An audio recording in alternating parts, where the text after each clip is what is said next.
సాయుధ పోరాట విరమణపై Maoist party cadre కు మల్లోజుల వేణుగోపాల్ లేఖ రాశారు.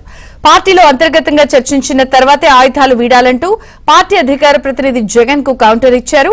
వర్తమాన ఫ్యాసిస్టు పరిస్థితుల్లో లక్ష్యాన్ని అందుకోలేమని, సరైన సమయంలో నిర్ణయం తీసుకుంటామని లేఖలో పేర్కొన్నారు.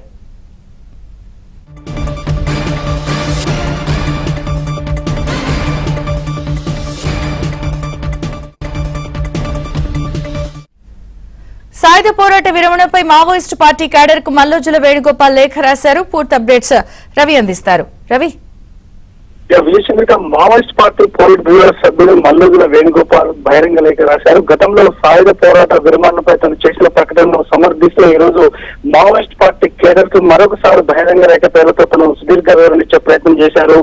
మావోయిస్ట్ పార్టీ ప్రధాన కార్యదర్శి నంబాల కేశవరావు బతికున్నప్పుడే సాయుధ పోరాట విరమణ గురించి నిర్ణయం తీసుకున్నామంటూ కూడా ఈ రోజు లేఖలో పునరుద్ఘాటన చేశారు.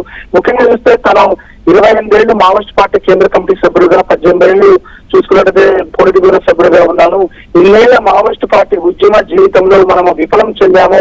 వర్తమాన ఫాసిస్ట్ యుగంలో ఇప్పుడు ప్రస్తుతం మావోయిస్టు పార్టీ కూడా ఆలోచన చేసుకోవాల్సిన సందర్భం ఉన్నట్టు కూడా తన సుదీర్ఘంలోనిచ్చారు. మావోయిస్ట్ పార్టీ కేడర్ కూడా అనవసరంగా ప్రాణాలు బలిపించుకోకుండా తన లేఖపై ఆలోచన చేయాలంటూ కూడా విజ్ఞప్తి చేసిన పరిస్థితి ఉంది.